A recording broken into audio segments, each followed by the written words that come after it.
మహేష్ బాబు అభిమానిగా నేను కాలర్ ఎత్తుకొని తిరుగుతున్నా. కందాలాంటి సినిమా తర్వాత మాత్రం రామ్ గారికి చాలా మంచి కంబ్యాక్. ఉపేంద్రని పెట్టడం మంచిదా కాదా అంటే సినిమాలో చూపించినంత వీరాభిమానం నా దగ్గర అయితే లేదు.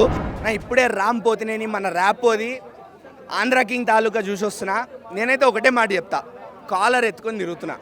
ఎందుకు అంటే ఒక అభిమాని, ఒక సినీ అభిమానిగా, మహేష్ బాబు అభిమానిగా నేను కాలర్ ఎత్తుకొని తిరుగుతున్నా. ఎందుకు అంటే మహేష్ బాబు గారు, డైరెక్టర్ గారు, సినిమాలో ఒక హీరోకి ఒక అభిమానికి ఉండే రిలేషన్ని అంత బ్యూటిఫుల్గా చూపించగలిగారు.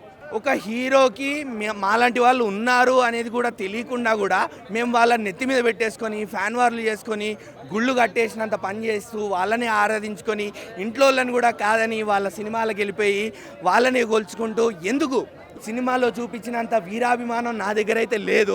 అంత చేయలేనేమో కూడా. ఉపేంద్ర గారిని పెట్టడమే మంచిది అనుకుంటున్నానన్న. ఎందుకంటే ఆల్రెడీ సినిమా పేరు ఆంధ్ర కింగ్ తాలూకా. ఆల్రెడీ గొడవల్లో మళ్ళా మన స్టార్ హీరోని పెట్టి ఎందుకన్నా తలకాయ నొప్పి. రెండు తెలుగు రాష్ట్రాల్లో ఎటువంటి హేటర్స్ లేని మనిషి ఉపేంద్ర గారు. ఉపేంద్ర గారికి రామ్ పోతినేని గారికి మధ్య ఉన్న కెమిస్ట్రీ అన్న సచ్ ఎ బ్యూటిఫుల్ కెమిస్ట్రీ. వాళ్ళిద్దరిని ఫస్ట్ టైం చూస్తున్నాము స్క్రీన్ మీద. వాళ్ళిద్దరు కూడా ఫస్ట్ టైం అన్నట్టు కాకుండా వాళ్ళిద్దరి మధ్య ఉండే కన్వర్జేషన్ కానివ్వండి, వాళ్ళిద్దరి మధ్య ఉండే కెమిస్ట్రీ కానివ్వండి, అంటే చాలా బాగా బ్యూటిఫుల్గా వర్కౌట్ అయింది ఆ కాన్వర్జేషన్ అంతా కూడా. కందాలాంటి సినిమా తర్వాత మాత్రం రామ్ గారికి చాలా మంచి కంబ్యాక్. ప్రతి సినిమా అభిమానికి ఇలాంటి సినిమా రావాలి అని కోరుకుంటున్నా. మంచి సినిమాలు, ఇలాంటి మంచి సినిమాలు ఇంకా రావాలి.